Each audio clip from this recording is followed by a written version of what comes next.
Overlooking Jerusalem for Info Live TV, and we're into a fourth week of fighting in the northern border with Hizbollah. Skirmishes, rocket attacks, but it's not just a small situation.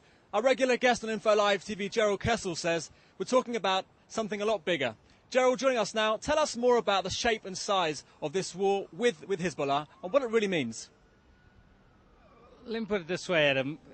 At the start of the campaign, on the day that Hizbollah launched that unprovoked attack on July 12th across the northern border, and Israel engaged in its robust response, a question was put to me by a young Turkish journalist with an extraordinary sense of vision into the future. She asked me, are we seeing the beginning of another six-day war here?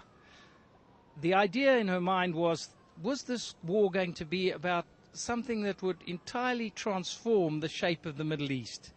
And I think now, looking back in hindsight, I wasn't quite sure at the time, but in hindsight I think we can say 3 weeks into the fighting, 3 full weeks into this war, that yes, this is, even though the fighting is only in South Lebanon and across the border into Israel, that this is a war which goes far beyond that, and it could transform the Middle East on 2 counts. Jerrold, you've spoken to us before about the concept of a proxy war in the Middle East. Tell us more about that. The idea of a proxy war is a very interesting one. I think Joschka Fischer, the former German foreign minister, put it very, very well in an article this week, indicating of just how elemental a war it is. And I'll quote you from what he said, Fischer. He said, "It's a war orchestrated by radical forces, Hamas and Islamic Jihad on the Palestinian side, Hezbollah in Lebanon, Syria and Iran, all of which fundamentally refuse to make any settlement with Israel." Now, some would even go further than that and suggest that the proxy war being fought by Hezbollah is, in a sense, an Iranian attempt to double trump the United States' vision of a new Middle East and an assertion of American hegemony in the Middle East by saying, yes, there could be a new Middle East, but a new Middle East which will have no Israel.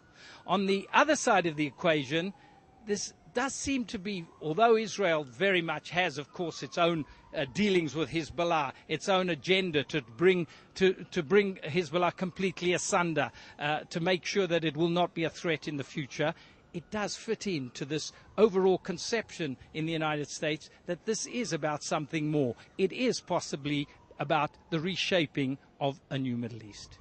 If we're speaking of very broad-ranging consequences for what's happening in the north, Jerrold, how far can we see this war going now?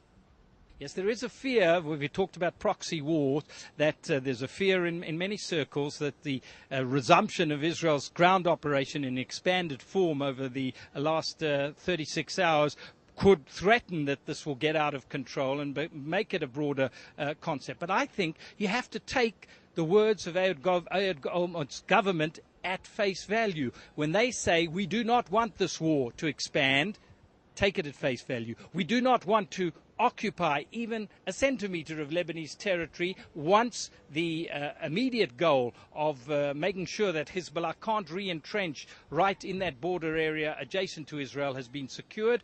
Take it at face value. So that means that when you look at this border action, you look also at the tactics. It looks an awful lot like the 1978 invasion of South Lebanon, the Litani operation. It looks an awful lot like the start of the 1982 war which Ariel Sharon launched to rid Lebanon of the PLO.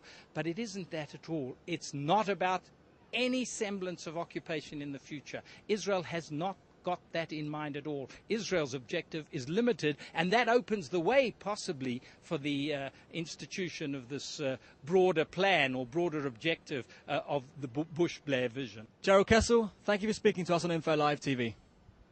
Thank you.